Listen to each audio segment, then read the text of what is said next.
Muito bom dia, Elivaldo Barbosa. Olá, Tiago, bom dia para você que está em nossa companhia nesta quarta-feira. Novo Código Eleitoral deve ser votado na CCJ do Senado hoje, Elivaldo. A expectativa é essa, Tiago, está pautado para a sessão da Comissão de Constituição e Justiça e Cidadania do Senado para as 9 horas da manhã desta quarta-feira. Bom, o que trata esse Código Eleitoral?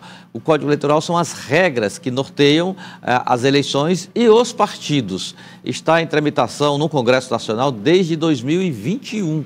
Passou já pela Câmara Federal, na época o projeto foi relatado pela então deputada Margarete Coelho, chegou ao Senado, já foi modificado, tem como relatório o senador Marcelo Castro, do MDB do Piauí, e agora chega à fase final.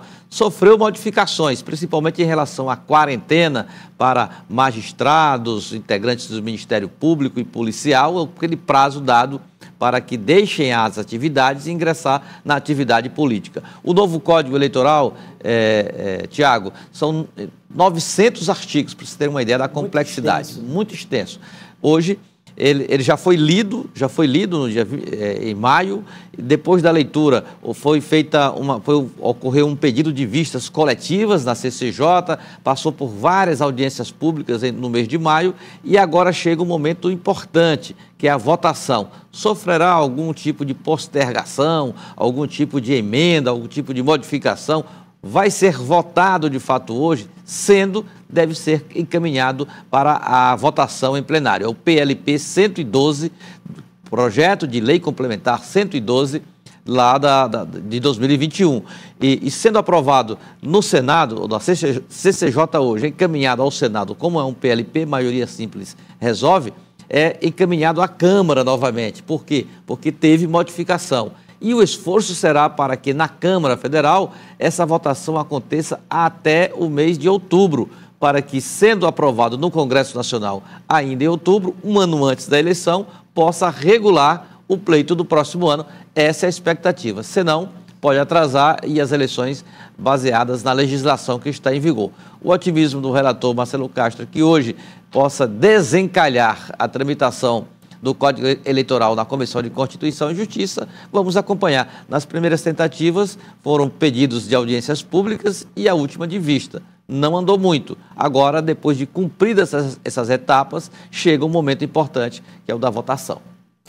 Elivaldo Barbosa, o governador Rafael Fonteles teve agenda ontem em Brasília na condição de presidente do Consórcio Nordeste. Entre os temas discutidos lá, agricultura familiar competitiva e crédito para a produção industrial na região. É verdade, Tiago. Primeiro foram 2 eventos. Lá no Consórcio Nordeste participou do lançamento de um programa de produção e consumo de alimentos saudáveis, o chamado PAS. Nessa ocasião, o governador Rafael Fonteles, como presidente do Consórcio Nordeste, mostrou aos governadores e técnicos que participaram do lançamento do programa a necessidade de fortalecer com tecnologias inovadoras a agricultura familiar na região Nordeste. Isso é condição essencial. A agricultura familiar, mesmo com os avanços que já têm ocorrido, onde ela é praticada com competitividade e inovação tecnológica, dá certo. Mas ainda predomina a agricultura rudimentar e de autossustentação das famílias, quando possível. E um outro momento aí, que nós mostramos nessas fotos, foi num encontro ou num fórum muito importante, realizado com a participação do Banco do Nordeste. Tiago, aí o governador lançou uma proposta, no mínimo assim, polêmica, porque é destinar 27% de todo o crédito oferecido no país para a região Nordeste, como forma de alavancar o setor industrial e propiciar uma condição de elevação do PIB. Só assim o Nordeste poderá ser, como região, incorporada ao processo econômico nacional de forma mais competitiva. Vale dizer que o setor industrial, através das federações das indústrias, já desenvolvem um programa que apontam nessa direção, o Nordeste Forte, que visa exatamente consolidar o setor industrial nordestino. Também é importante ressaltar que, como agente financeiro, o Banco do Nordeste opera uma linha de crédito chamada de FNE, o Fundo Constitucional do Nordeste, em que aplica recursos para fomentar o setor produtivo. Agora, São recursos importantes, têm contribuído sobremaneira para desenvolver essa região, mas há necessidade de suporte ainda maior para recuperar o atraso, as desigualdades regionais. Por isso eu considero da maior importância e oportuna até essa manifestação do governador nesses 2 eventos ocorridos ontem em Brasília. E o governador hoje, Elivaldo, tem uma agenda administrativa, lá vai para a região de Caldeirão Grande, Belém do Piauí, Curral Novo também está previsto, Simões, para uma agenda de inaugurações depois dessa passagem por Brasília. A tendência das agendas no interior é que elas sejam intensificadas. A relação executivo, regiões, municípios, essas agendas assumem um caráter muito importante a partir de agora, que é exatamente de mostrar entregas, realizações do governo e do Estado e o impacto que essas realizações têm na realidade dessas regiões do Estado. Então, hoje, é no semiárido piauiense, região de Caldeirão Grande, muito castigada pela estiagem, pela seca, que fica ali nos arredores do município de Picos, ou seja, na macro-região de Picos. Elivaldo, ontem o assunto mais comentado, certamente em todo o Brasil, foi o depoimento do ex-presidente Jair Bolsonaro ao STF. Pela primeira vez esteve frente a frente com Alexandre de Moraes, negou tentativa de golpes e, inclusive, pediu desculpas ao ministro. Quem pensava que seria um depoimento de confronto, de um lado o ex-presidente, que não, até então não poupava críticas ao judiciário e nem artilharia dirigida a Alexandre de Moraes, caiu do cavalo. Foi uma manifestação extremamente amena, como você disse, até com pedido de desculpas. E com termos bem humorados, né? Em alguns momentos ali, Elivaldo chegou inclusive a convidá-lo para ser o vice numa eventual candidatura dele. É verdade, esse foi o momento mais que ele pediu até permissão para fazer o convite. Então, no estilo Bolsonaro, acabou fazendo esse convite, claro que em tom de brincadeira, para uma eventual candidatura à presidência da República, contar com o magistrado na sua chapa majoritária. Agora, no conteúdo do depoimento, foi o que seria esperado para uma situação de réu do ex-presidente.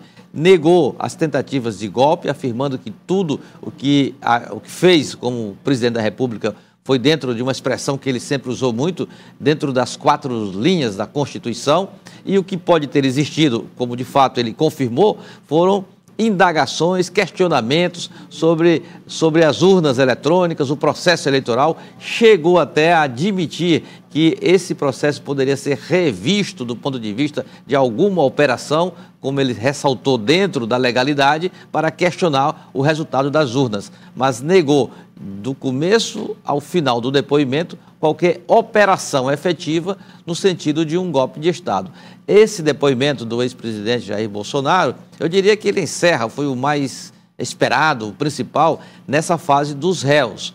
Agora, a tendência é a conclusão dos depoimentos e das considerações finais nessa fase do julgamento da primeira turma do Supremo Tribunal Federal. Segundo magistrados, depois de ouvir os réus, agora é a preparação das considerações finais e do julgamento efetivo, que deve acontecer no início do segundo semestre, Tiago. Vamos ouvir um trechinho aí do depoimento de Jair Bolsonaro. No tocante àquela reunião de julho, onde alguns falam que reunião do golpe com 20 plaquinhas na frente das pessoas, mas 40 pessoas assistiam. Vossa Excelência falou ali que dos 70%. Coincidência, talvez, ministro? Eu complementei. Vão aparecer 49. Apenas uma coincidência. Não tinha prova de nada no tocante. Isso aí, um desabafo meu, com toda certeza. A minha retórica me levava a falar dessa maneira. Essa reunião não era para ter sido gravada, algo reservado. Como em tudo quanto é local, se faz reunião reservada. Alguém gravou, do meu entender, de má fé. E ela tornou-se pública. Eu não estaria explicando essa questão aqui agora. Essa foi a minha retórica, que usei muito enquanto deputado e depois como presidente, também buscando aí o voto impresso como uma forma a mais de termos mais uma barreira, né, para evitar qualquer possibilidade de se alterar o resultado de umas eleições. Quais eram os indícios que o senhor tinha que nós estaríamos levando 50 milhões, 30 milhões de dólares? Não tem indício nenhum, seu ministro. Tanto é que era uma reunião para não ser gravada, um desabafo, uma retórica que eu usei. Se fosse outros 3 ocupando, teria falado a mesma coisa. Então, me desculpem, não tinha essa intenção de acusar de qualquer desvio de conduta dos senhores 3. Aí, apenas um trechinho do que disse Bolsonaro. Então, foi um depoimento que cumpriu uma etapa importante do julgamento e agora é aguardar. Aí já há indagações, saí da rádio agora, vários ouvintes disseram, sim, mas esse julgamento não vai dar em nada. Disse, não, vai dar em condenação, não. Que não vai dar em nada, isso não está descartado. Um julgamento dessa relevância, ele tem um papel importante. E o fato de você ter um ex-presidente, né, pessoas de alta patente, ex-ministros de alta patente das Forças Armadas. E a complexidade da matéria, né, uma tentativa de golpe de Estado e o trabalho que foi feito desde o inquérito, passando pela formalização da denúncia da Procuradoria-Geral da República e agora a instalação da ação penal conduzida dessa forma, ouvindo, como você disse, personalidades dessa envergadura, claro que vai dar, sim. O julgamento agora cumpre as etapas, né? Então, são 2 caminhos, condenação ou absolvição. Os 2 caminhos serão levados a efeito até o mês de outubro, segundo as previsões na primeira turma do Supremo Tribunal Federal, e aguardar e acompanhar esse processo que está levando em conta todo o ritual de ouvir as pessoas indiciadas, os réus, e com o direito à ampla defesa, e aguardar agora os desdobramentos desse importante julgamento. É isso, Elivaldo. Tiago, eu só queria complementar, com ontem a CCJ, agora da Assembleia Legislativa, ela deu, Tiago, uma avançada naquela readequação administrativa do governo do Estado. Depois de pedidos de vistas, ontem foi aprovado o parecer do presidente da comissão, Henrique Pires, que trata das mudanças nas nomenclaturas de secretarias e até recriações. É o caso da SECOM com C, que agora a proposta de secretaria e não mais coordenadoria, Secretaria de Comunicação, a criação da Secretaria do Trabalho e Emprego, saindo lá da SASC, e a SASC, que é a Secretaria de Ação Social e Cidadania, passa a ser Secretaria de Desenvolvimento Social, Família e Combate à Fome. Adequações que são feitas pelo governo do Estado e que, de certa forma, tramitaram com uma certa lentidão na Assembleia Legislativa, considerando a conformação política da Casa. Mas saiu da Comissão de Constituição e Justiça, já passa a ser examinada na Comissão de Administração, para depois ser aprovada em plenário. Isso deve acontecer hoje, quarta-feira, até no máximo semana que vem. Obrigado, Elivaldo. Amanhã tem mais, Thiago. Até lá. Ótimo dia de trabalho a você, Elivaldo Barbosa.